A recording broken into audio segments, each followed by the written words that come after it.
Welcome to the Focus on Why podcast.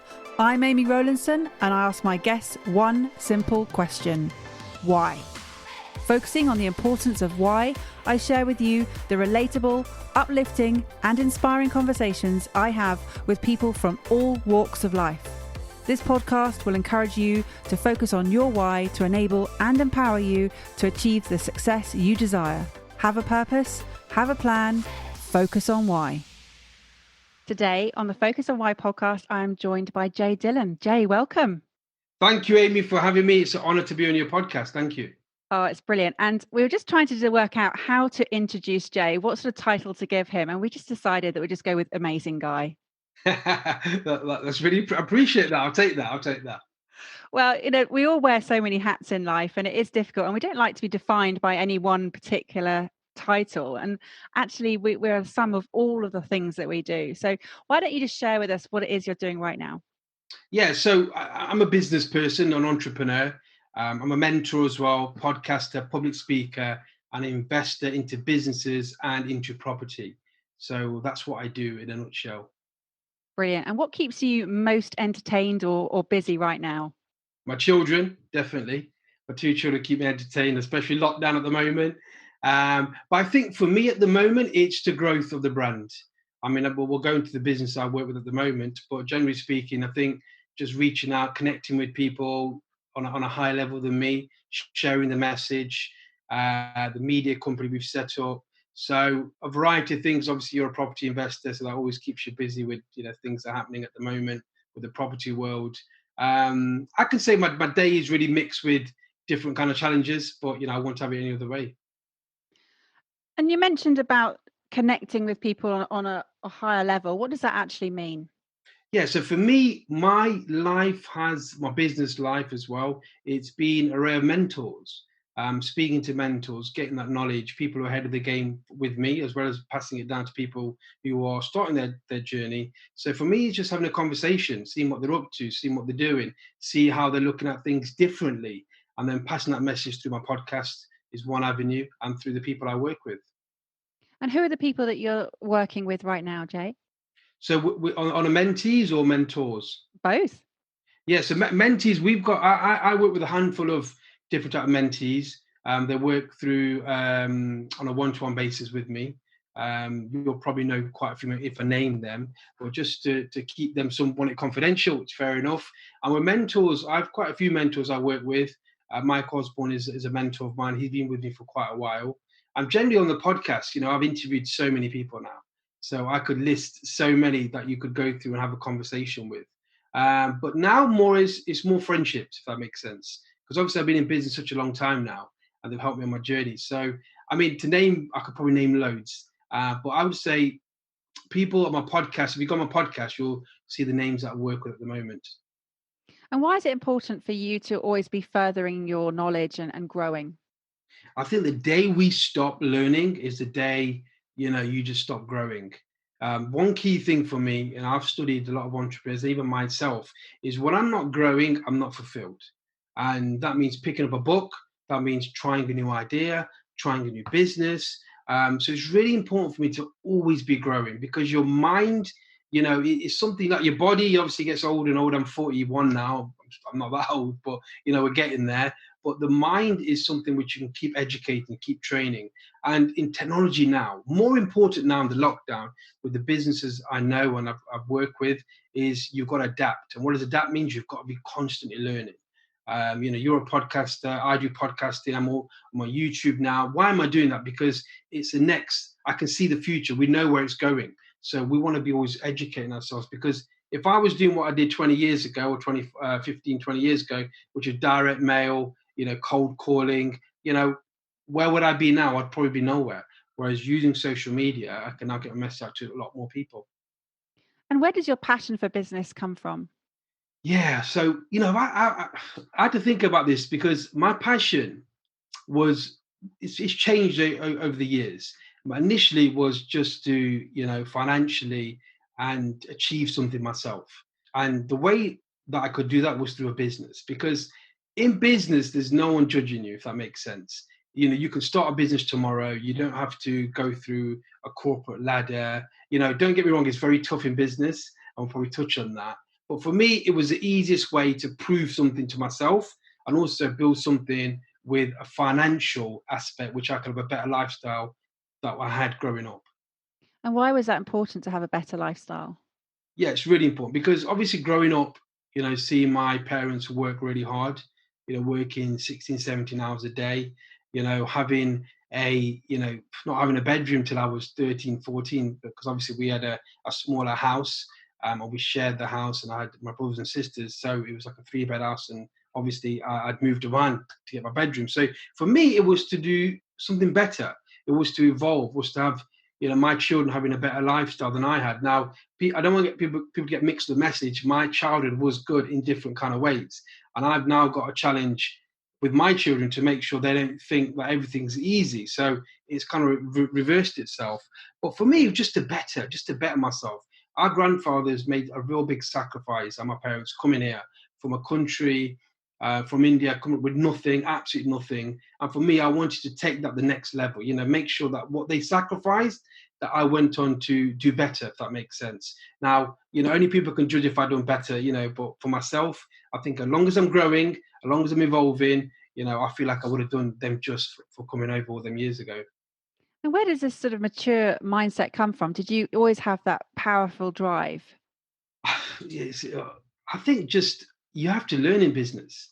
I think in business, whether you're like 19 or 20 or 23 when I kind of got into it, or whether you're 50, you have to build that maturity. Because I think that's a very good question, Amy, actually, because I'm looking back now, I'm thinking, why was it? Well, in recruitment, when I was, in my 20, 23, 24, when we were tendering for clients like these big clients, fashion brands, I was sitting around seasoned CEOs, and I had to up my game. I had to be mature because they're not going to give us a multi-million-pound contract if I'm acting like, I haven't got they can't believe in what I'm going to deliver.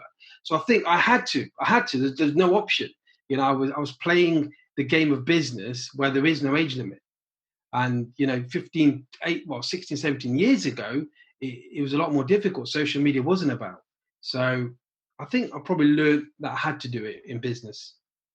And were you always capable? Did you find learning easy when you were growing up? Not really, no. I wasn't the best student. I've read more books now than I've read at uni and school. You see my bookshelf, I'm always reading now. I think for me, learning about business was a necessity because I needed to be on my A game all the time. No one was at that time when I first started the business, no one was mentoring me at the time. I had to pick things, I had to learn things, I had to learn how to recruit staff myself, how to manage staff, how to do all that kind of stuff. So I think I needed the education just to further the business. And then once I started learning these things, it just became a habit that stuck with me forever now. And we're just talking about some books that we just saw. We both read these books, but I think it's a clear trait in entrepreneurs and business people. Learning and reading is so important. I think without it, I don't know where I'd be. So you mentioned about playing the game of business. Do you Yeah, see business as a game? 100%, 100%. And I was a good football player. I got to a level just before like a schoolboy level, which is the academy now. So I played for Derby till I was 14, 15, and that was tough. And I've interviewed a professional footballer recently on my podcast, and it's tough. I think for me, in the recruitment world, I hate saying this, but it's true, it was dog eat dog. It was a very competitive industry. I mean, one day you've got it's a client's your best mate. The next week, someone's come and took you out or whatever. So I learned really hard that I had to always strategize. I had to be on my A game. I had to always, look at my sales staff as my forwards, my defenders. So in a sense, it is like football because, you can score own goals, you can score goals. So, I mean, Mark Cuban says it best in his book, Business is Sport. I think sport is so, like, you can relate to a lot of things. But I think business itself, for me, it is a sport, but a very tough sport. I think the great thing about that analogy with sport is that you often fail in sport, but you learn more from failing than you do from your successes. Yeah, 100%. And so that's why, I value mentors. I like mentors because I know they've been through it. I know they've had the kick in the stomach. I know they've been through challenges. And I know when I speak to mentors or speak to someone who's been successful in business, I just feel like they're just saying it raw. There's no script. There's no strategy. They just tell you how it happened, and give you more. They give you the belief. I think that's more important. If they've done it, you can do it.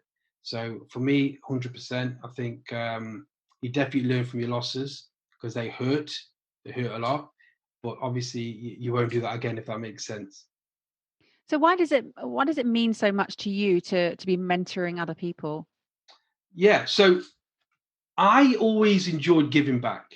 I mean, whether it was through my team that we built in recruitment or whether it was just giving advice. I mean, people used to say to me when I was in business kind of thing, Jay, you just give so much advice away. Why'd you do it? And I wasn't really thinking about mentoring, but a mentor really helped me it was in the last recession, 2009-8, that recession, when I really had no answer to what was happening because I ran my business, we were really successful. I mean, I had the dream car. I was just so on a high, and the recession came out of nowhere. Now, bearing in mind, I didn't have any like mentors before. I didn't have anyone to guide me. My parents weren't in business. This was like a bit of a shock, probably similar to what some people are doing with COVID now. It's a shock in the system. And my mentor at the time, Mike, when he came to see me, and he kind of gave me something like a belief that, not real hardcore advice. He didn't really have, he didn't know my industry that well, but he gave me a few little tips and hints. And the key word just says, Jay, you will get through this. Keep moving forward. Strategize, pivot, but you'll get through it. Just them words changed everything for me because I thought, you know what, I can do this. And then I always thought to myself, when I sell my business, I would have run the full cycle of start, scale, sell. Then I wanted to give something back. Does that make sense? And then I didn't know how, but then I was in an article, the Prince's Trust. I was still 34 then, and I look a lot younger than my age. At that time, I looked really young. And they just said, look, can you help with the program? 19 to 31 entrepreneurs. We think you will connect with them because you're young. You're from an area which they probably relate to because a lot of the Prince's Trust, they're from defined backgrounds. Not all of them, some of them. And I said, yeah. And then they recruited me as a business mentor. It's a charity thing anyway. A lot of people do it. And I really enjoyed it. I really enjoyed how my knowledge could really further them, and that's sowed a seed for me. Look, I like to do this. And that's what the podcast is all about, the Business Mentor podcast. So to answer your question, why do I do it? I love giving back. I love giving back. I love helping people. And for me, a message when someone says that I've helped them achieve their goals or they've won a contract, we've done that means a lot to me. I just think it's really important to, give something back as well. Why do you think it's so important? Because ultimately, we're here for a short space of time. And I think we'll be left with memories. When I look back at my career, when I'm older, what is it going to be? Is it going to be the cars? Is it going to be the house? Is it going to be whatever? Or is it going to be people's lives that have changed? Whether it's my daughters, my family,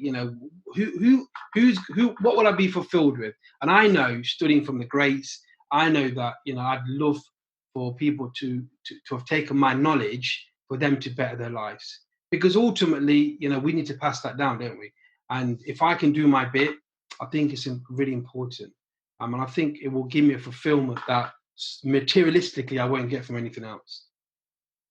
And business for you, it has evolved, and you've grown businesses, you've built, scaled, and then sold them. What elements do you enjoy the most?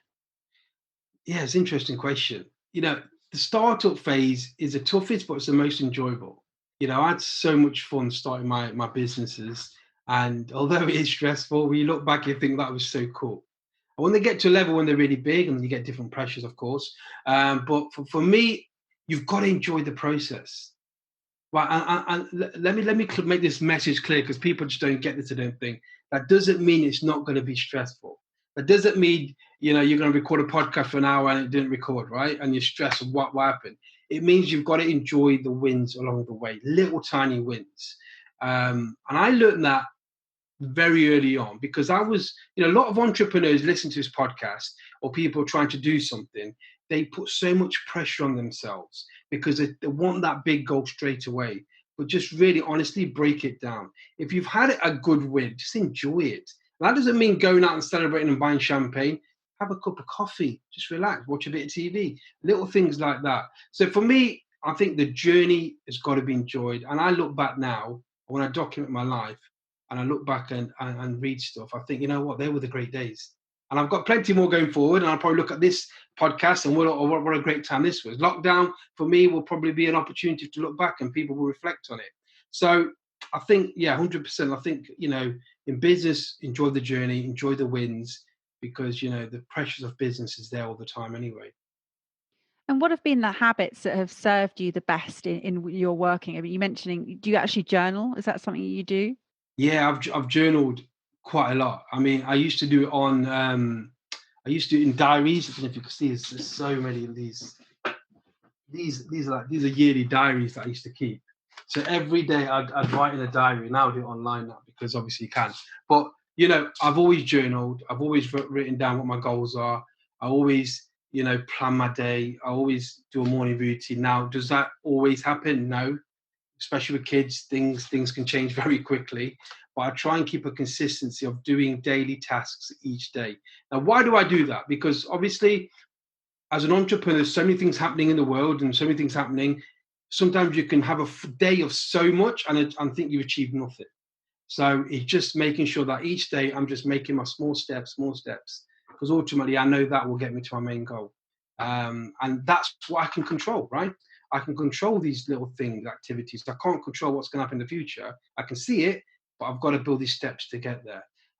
So I think my truth, if I look at my success, is discipline and consistency, doing it every single day. I'm trying to do it on the off days as well, but taking that time out. If you have an off day, I've realized something, Amy, and this took me a while to realize, is when I'm having a bad day, I write the day off. I don't have it often, but I used to fight it. I used to really fight a bad day and think I've got to make it better. But now I've realized if I'm having a good day, I'll just take time out, have a coffee. I mean, I don't drink that much coffee, but have a drink, just relax, go for a walk, and then come back at it. Whereas I think a lot of entrepreneurs starting off don't realize, they feel like they've got to go hard all the time, but you're not really efficient that way. Do you find it easy to live in the present with so many goals and having that future plans? I don't find it easy, but I think by consistently challenging your thoughts, I think it makes it easier. And writing the daily goals, like I mentioned just before, I think, as entrepreneurs, we've got to be visionaries. You've got to look forward, because that's what drives your ambition, and that's what keeps you going through tough times. But over time, I think with experience, I mean, I'm different to what I was 15 years ago. I'm a bit more calmer. I don't let everything impact me like I used to. So I think as you get older, you get wiser. So I think it's a lot easier now to stay in the present than it was before, because you want to get somewhere so fast. Whereas now, I know it's a process. I know it's a journey. I know it's going to take time, and I've got to be patient with it. And once you know that, you kind of stop trying to run too fast, if that makes sense. Oh, it makes perfect sense. And it's taken me sort of 40 years I'm 45 now, but at the point where I realized that I could be whatever I wanted to be, and that I could be a midlife beginner, I call it.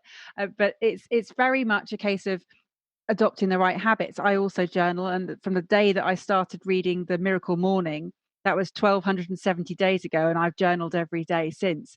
I am 100% with you on adopting those habits. But what I'm trying to say is, does it take till you get older to have this kind of realization? Can we introduce that to people sooner? Yeah, 100%. Of course, I had to do it very early on. I'm just saying I'm better at it because experience makes you better. But I had to do that day in, that. Now, with my recruitment agency, it was a 24/7 operation because we dealt with manufacturing clients. So, I was always on it. I had to be on it. And that has its different challenges. But I think you're right. The quicker you open your mind to it, then the easier it is. Now, obviously, we're both 40 plus now. So I'm saying, 20 years ago, I mean, this information wasn't as available as it is now. So we haven't got the excuse where, we didn't have the mentors, we didn't have the podcasts. But again, we have a different challenge where because you've got too much information on what's right and what's wrong. So I'm not saying we've got it like, people have got it easy. I think it's just different challenges. I think habits are really important. And if you can get that habit of journaling, and the reason why journaling works is because it gives you perspective, and also it allows you to breathe and say, I have achieved something. You know what I mean? Time goes so fast. We're God 40 plus. I can remember. I still feel like I'm 17. Want to play football in the park. So, 100%. To answer your question, you can start it straight away, but just stick with it. Stick with it. The Miracle One, the book you've recommended. Read something like that, which gives you the philosophy behind why you're doing it. And you're very aligned with why you're doing what you're doing. How many people do you find in your work in the business that are aligned like that? Good question. Good question. I think finding your why is not as easy as people make out, and it can change. Obviously, you have different cycles in your lifestyle, but I think in business, many people the why is financial, and I find that shouldn't be the why. And I'll give you an example. I can remember I think it will be one of our best years. Must have been just prior to the recession. And I had the dream car, which my Aston Martin, my dream car. I had a lifestyle of partying. Travel the world. Thailand, Dubai. I was doing everything. My business was running really well. And I think there's a part of me that I realized the materialistic things wasn't going to make me happy, if that makes sense. For the moment, it does, but it doesn't. So my bigger why was to obviously then have a family and then be able to help other people. So it's a difficult one with business owners because they go in with financial, and I did the same. But I think if you're going to look beyond that and what you're going to do, because I'm not told this story much, but I'll tell you, probably my worst day was selling my business. My worst after that was difficult because once I'd sold my business, I didn't really have a purpose. And I can remember, and I remember speaking to Neville Wright about it because he sold his business. I said, Neville, I wish your book was written when I'd sold it because I searched for so much information on what do you do when you've sold a business. I couldn't find it. And I tried to start another business and it just didn't work.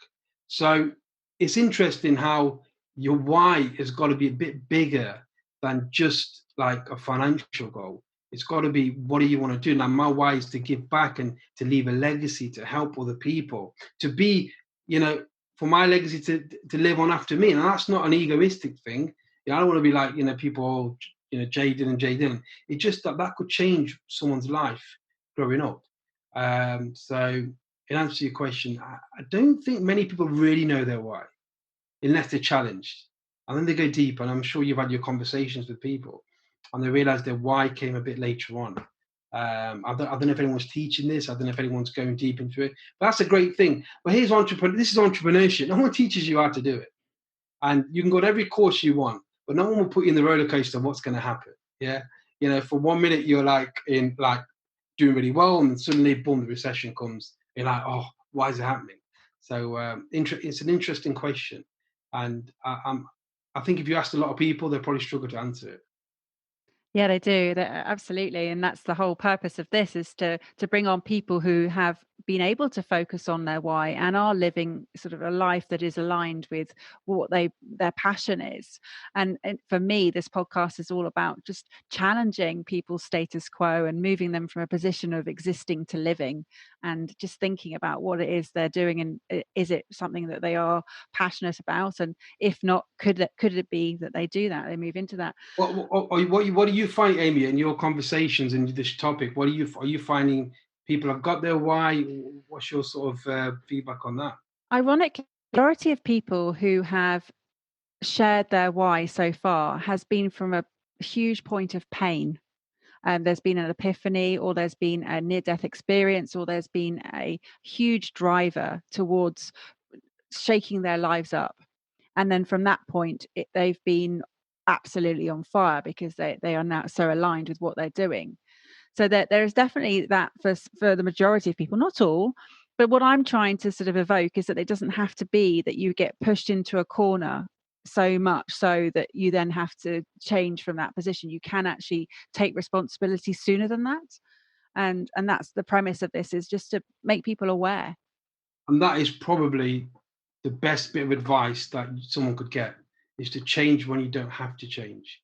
Because when you have to change because you're forced upon it, and I was talking to someone about this, about how a lot of people now in the corporate world where jobs are going to go are going to be forced to change. And a lot of people ain't going to be up for the fight because it is difficult. So, you need a strong mindset. And a lot of these people have been given, like, a job of ease, if that makes sense. So, if this message can help people to change, which I'm sure that's the goal of your podcast, I think that's very powerful. And if they can change now, my mentor always told me, Jay, it's very easy to sell when you don't have to sell, as in like your business and, products and services. And he's so right, because when you're up against it, it's very difficult. But yeah, no, I think if people can really wake up to it now, wow, how powerful is that? You mentioned earlier that you see it as really important to change lives, and that you, in your giving and in your mentoring, especially working with the Princess Trust, you're doing exactly that. What have you done to change these people's lives? Yeah, I mean, it's been quite easy in a sense that if what I've noticed is the information I can give them is from my raw experience. So I've not had to study, simple questions of like, Jay, what do I do in my business? How do I grow it? Do I get staff on board? Marketing budgets, is it right for me? And sometimes it's not right for them. So it's been, I can't really put my finger on. I did one little process that worked for them. It's just sharing my knowledge of what I did when I was in their situation, if that makes sense. And that's why I enjoy it. That's why it doesn't really feel like it's much effort. Now, if you speak to a mentor, you know, when you speak to a mentor, ask them a question, you just see how much energy they give with the response. It's like it's coming from a raw experience, and just that energy, I find, when you pass that down to them, gives that person the belief. Does that make sense? So for me, when someone tells you something and they've been through it, it's just that much more powerful, because you think, yeah, I get where you're coming from. And then it makes you also so that you can do the same. So I've really enjoyed the process. I enjoy it. I enjoy having the conversation. It's not a chore. It's an enjoyment for me. Now, do we have deep conversations and hard conversations? Yeah, of course, because you've got to be honest. You've got to, you can't, hide behind the truth, and that's the whole point of helping them. But is it difficult for me? Not really, because I'm just telling them what I know. And if I don't know it, I can go and ask my other mentors, and they've got the information. And I think that's something to really pick up on, is the putting the ego aside and asking for help. Oh, do you know what? That is what I mean. I've documented this on my videos, and I think a lot of entrepreneurs don't open up. And I was the same, by the way, because when I was doing really well and I had the cars and had a really successful business, the last thing I wanted to tell someone is I'm in trouble, because ultimately, especially my mentor, because my mentor at the time, he was my landlord. So he'd walk in and he was very successful, and he had a private jet. Now, to me, from where I am, someone owning a jet, God, that was amazing. Now I say it's like Dallas back in the day, J.R. Ewing type thing. I was so like, wow, you got a jet? Wow, how can that happen? You are showing your age now, just referencing Dallas. That's really Yeah, aged you. exactly. I love that show. But anyway, so what happened was, when he would come round, he'd always say to me, Jay, I see, you're like me when he was younger, drive, the hunger. And to me, I took that as such a compliment, that I never really wanted to ever say to that person, I'm struggling. Does that make sense? So, but on that particular occasion, when I was in the office and he'd come in and my head was down and didn't know what to do, I had to make all this stuff redundant. For some reason, I opened up to him. I said, look, I'm really struggling. And that really, I'm grateful I did that, because if I didn't, he probably wouldn't have given me the advice and the time and the help, and he probably would have flew back off the Isle of Man where he lives. So in answer to your question, it's really, really important, to open up. Because if you don't open up and you don't be honest with your mentor or the person you work with, or even your co-partner or whatever, then you're really going to go down this path of just fighting against something which you need to let out. So I encourage every entrepreneur to, take the help, take what's on offer, especially if you're struggling, and reach out. Most people who genuinely want to help, they will help you out. But don't try and fight it. There's too many people I know that are going through psychological problems because they didn't open up at the right time. Just be honest. There's not a competition who's going to be the best, right?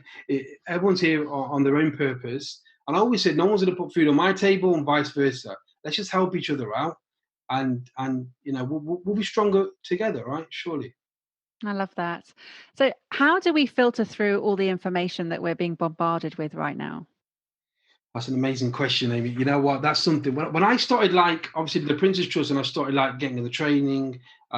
We started helping people with the training because they kept asking me for help.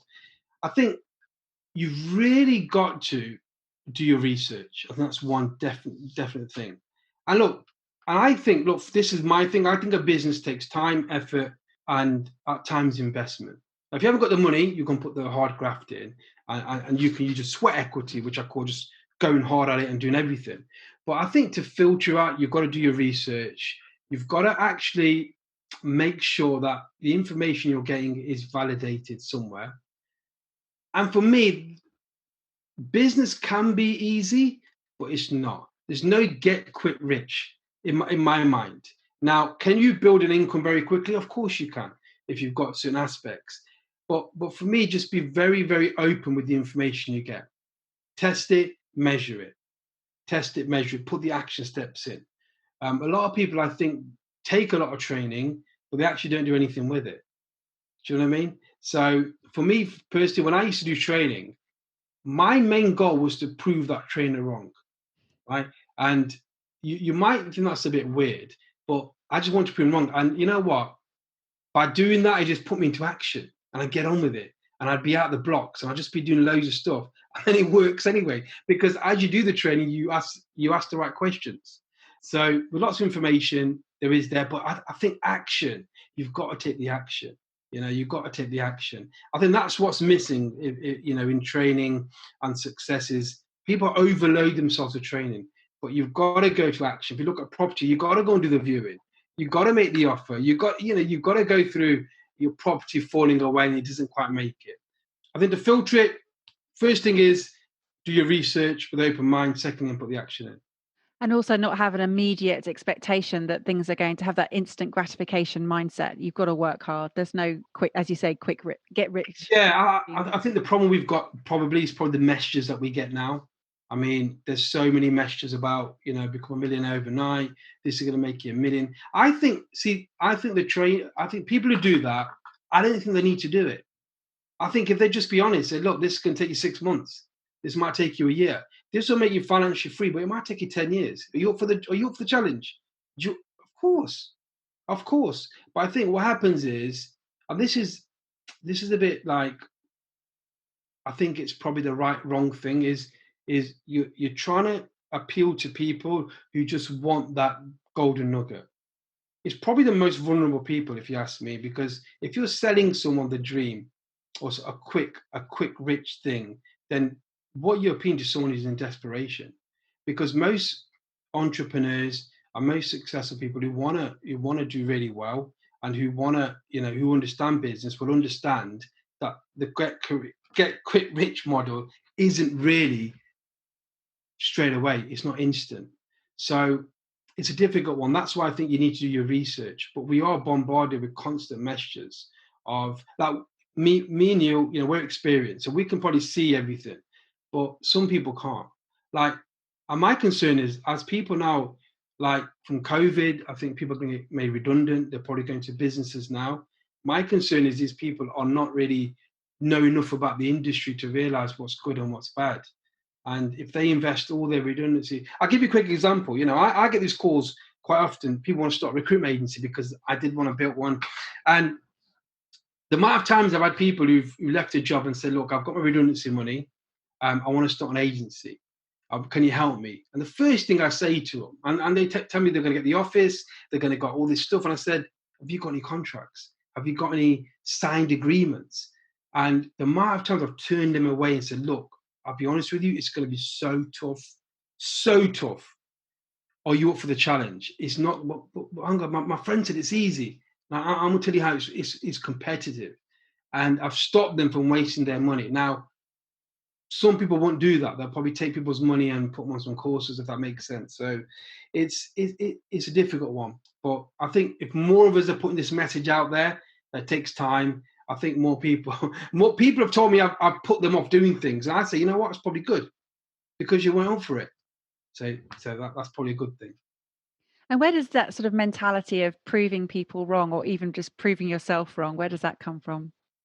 I think probably when I was younger, people said I won't make it to play for Derby when I was younger.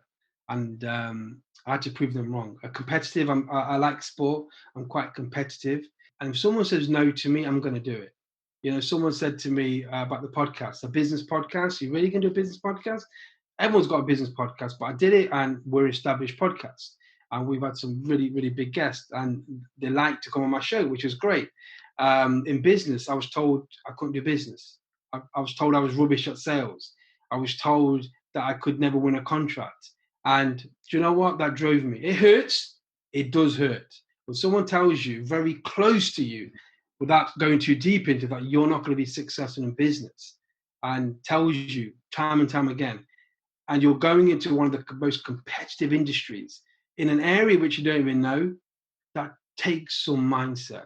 And if you're going to ask me where I get my mindset, I'd always look back to my granddads who came from India with nothing and with no language barrier, and they came and they settled, they did really well. So I'd always go back and say, if they can do it, I can do it.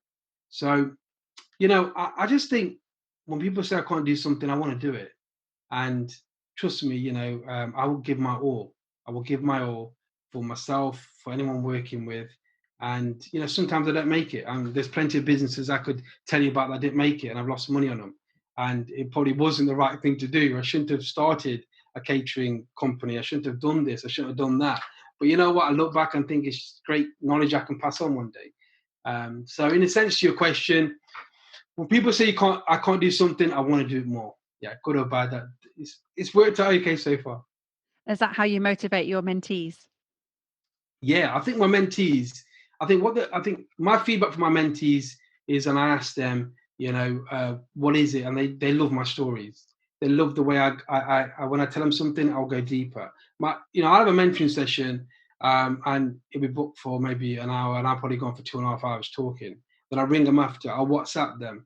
I'd call them on the way back. I randomly just call them. Probably not got anything better to do. But how you doing? Is everything all right? Are you doing all right? Is that okay? Because I don't work with lots of people.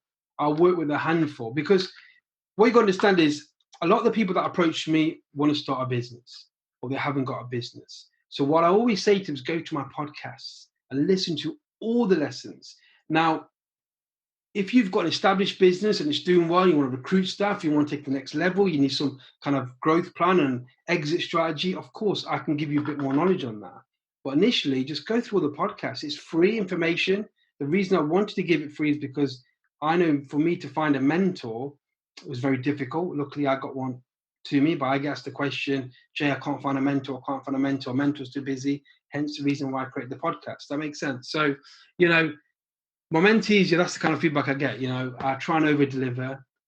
Even people who don't work with me, my mentees, they're my friends, and I really want them to do well so much that sometimes people say to me, Jay, you got to relax because you want it more than them. And but I don't know if that's a good thing or a bad thing. What does a relaxed Jay look like? Oh, relaxed Jay. What can I say? I think my wife probably said I'm quite funny. So I like joking about, I like pranking about, I love messing around with my kids, playing hide and seek. I just like when my kids are keeping me young, man. They're quite young. They want to do everything I'm doing now. They want to do me. I've had them on my podcast recently, and we've got a studio which they come to. So I've got them all the time. But a relaxed Jay, I just like having fun. I like having fun. As entrepreneurs, I don't think we relax enough, to be fair. And I think what COVID, I mean, this lockdown has done to me, and I think probably, in the old era, the office shuts and you start working, right? So my office is shut at the moment, the studio is shut.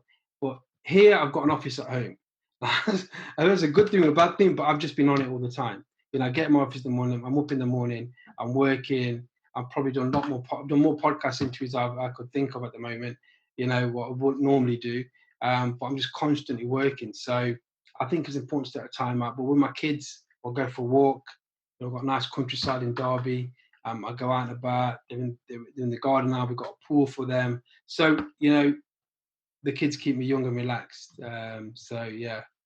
And do you tell your kids stories like you tell your mentees? Well, the kids are always watching my stuff on YouTube now, so they probably know more about me than I do. And, with the kids, I mean, the biggest challenge for me, just telling them to work hard at school and keep focused. I mean, the mindset. So my oldest daughter is 9 years old, and she's very confident. She's confident with everything. She sometimes helps my business now. She's like, it's crazy. So this is crazy. So she's been off school. They're in half term. So she set an alarm for 6 o'clock in the morning. And I'm like, okay, I'm not going to work. So I'll probably get about 6:30. My morning routine shifted a bit. But I'll go down to our little gym downstairs. And she's up in the morning, she's, Daddy, I want to work with you, I want to work with you. She's so hungry to do stuff. So, I mean, I just tell her about hard work, dedication. I'm trying to not tell her too much, because you've got to be careful, because you want them to become their own character. She loves music and that. So I'm not saying to her, you need to be in business, you need to do this. So I don't go to the level of deep stories, but there will be a time where I'm sure she'll ask me questions which are probably a bit more advanced. That's great. I'm excited for them growing up. I mean, I've got older kids now. Mine are 17 and 15, so they're just that sort of few years on. But actually, it's been incredible watching them adopt sort of the things that I've been talking about. Yeah. On my podcast, but without realizing that they're listening, because I try not to preach at home, because that just does not work. You tell your kids to do something, they will not do that. Obviously, that's not how it works at all. But if you just do, and they see you, suddenly I was earwigging one of the conversations my daughter had the other day, and she was talking to them about the importance of knowing your chronotype. There was a book called The Power of When. I don't know if you know this.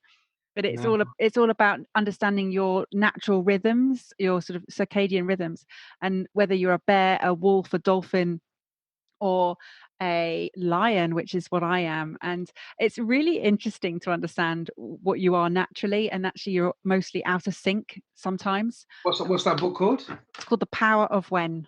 Power of When. I was starting to feel really guilty. Everybody comes out with a sort of a book list after they spend time with me.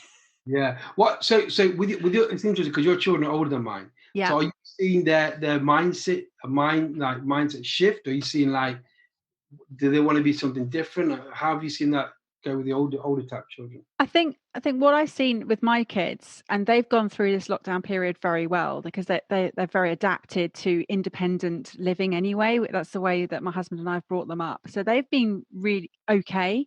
They've obviously missed their friends, but they're both quite focused on understanding that they know that they can live their passion now. And this podcast obviously is testament that that's the way I live my way. And it's a whole sort of Ikigai scenario. They know that they can do what they love doing, and they can make a living out of that. And for me, that's probably the greatest gift, is that they don't feel that they have to do anything from a perspective of an exterior motivation. They can do it from themselves. That's amazing. I mean, that's amazing, because I mean that's probably the one gift that you'd want to give your children, wouldn't you? To have the belief to follow your passion. And obviously we've probably, I'm not too sure about yourself, but I'm sure you've been through challenges to try and break through the barrier to get where we are now. But yeah, absolutely. I'm excited to see their journey. I'm sure they'll be great at what they do. I'm sure they will. Yeah, absolutely. So, oh my goodness, it's been amazing. The time has flown. I can't believe it. It's been such a great conversation with you, Jay. How do people get in contact with you? I know you don't take on everybody, but if they had a question or something, what's the best way to? Yeah, so if you go to, we're just revamping our website. Actually, if you go to j-dhillon.com, it's my website on there. There's a bit about my story. It's getting updated now, so probably in about a few weeks we'll have some resources. My mentoring stuff's on there, so you can reach and have a look at that. But what I encourage anybody who's looking at going into business, or they're at a stage where they're just starting their business, then listen to the podcast. It's called the Business Mentor Podcast. I've interviewed a lot of people on there. I mean, some very successful people, from billionaires to people who've just started their business very quickly. In fact, Amy, we did a 30-day business challenge, myself and one of my mentees, because I think there's so much talk of how things happen. I think practically on a business level, people want to know how quick it is. So in 30 days, we created a digital business, which you can, it's about a white label product that we did at the trade show. It's an amazing story, and we've documented that, and people have copied that model and been successful. So I'd look at the 30-day business challenge. I'm on Instagram. I'm on Instagram, I think it's Jadon UK, Facebook, but YouTube. So if you go to my YouTube channel, which is J Dhillon, I'm now putting interviews on YouTube. So we've had quite a few interviews on there as well. So, I mean, I'm pretty much everywhere. So, and reach out. If you've got any questions, reach out. I'm more than happy to answer or help in any way I can on your journey. Fantastic. Well, I'll make sure all of those links get put into the show notes. So if people didn't quite catch them, they can just look at the show notes and get those, no problem. One final message to the audience, what would that be? I think for me, if I want to say, I'd say believe in yourself and fulfill your potential. I think just truly believe in yourself, because you can do whatever you want to do, as long as you're willing to put the work in and time in and be patient and learn from people who've been there before, through their books, through their podcasts. And we're here for a short time. We're 40 plus now, and it's happening in a blink, and our kids are growing up so fast. So there's no point doing something you don't want to do unless you have to do it. And start now, and I'm sure you guys will be a great success.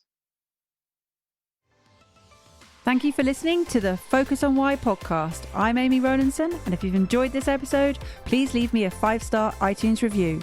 Connect with me on LinkedIn, Instagram and Facebook, and become a member of the inspiring, uplifting and positive Focus on Why Facebook group.